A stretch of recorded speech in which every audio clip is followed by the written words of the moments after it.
এক শ্রেণীর মানুষ আছে যারা আপনার ভালো সময়গুলোতে আপনি সব সময় দেখবেন যে আপনার পাশে পাবেন, কিন্তু যখন আপনার কষ্টের দিনগুলো, দুঃখের দিনগুলো, আপনার অভাবের দিনগুলোতে তাদের কোনো দিনই আপনি পাশে পাবেন না। তারা থাকবে শুধু অভাব এবং কষ্টের দিনগুলোতে খারাপ কমেন্ট করার জন্য, ব্যাড কমেন্ট করার জন্য, আপনাকে কষ্টের মাঝে আরও কষ্ট দেওয়ার জন্য থাকে। তারা কোনো দিনও আপনার ভালো চাইবে না।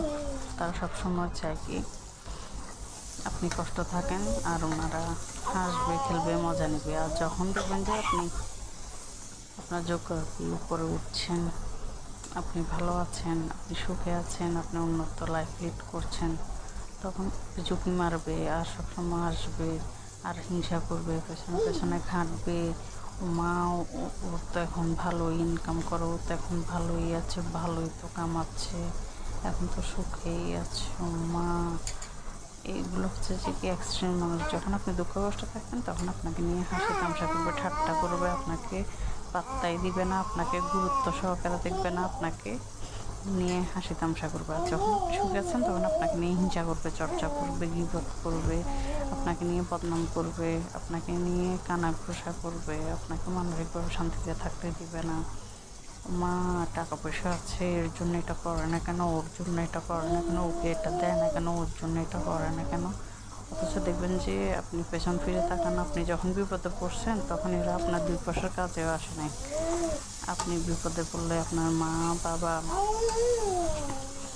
এবং আপনার ভাই বোন, আপনার শুভাকাঙ্ক্ষী যারা আছে তারাই আপনার উপকারে আসছে। এরা কোনোদিন আপনার 2 পয়সার উপকারেও আসে নাই। কিন্তু আপনার সুখের দিনগুলোতে আপনাকে হিংসা করার জন্য ঠিকই চলে আসবে। ডেইলি 10-12 দেখবে ও মা কী করতেছে, ও মা এভাবে চলতেছে, এভাবে চলতেছে, ও মা বউয়েরা কীভাবে এভাবে চলে, বউয়েরা কীভাবে এভাবে ট্রিট করে, ও মা দরজা লাগিয়ে রাখছে, দরজা বন্ধ করে রাখছে, দরজা খুলে নাই, এই নিজের মতো করে থাকতেছে, কাউকে পাত্তা দেয় না, ও মা এমন কেন, অমুক এমন কেন, অমুক তেমন কেন। এটা থাকে শুধু সমালোচনা করার জন্য, বিপদ করার জন্য।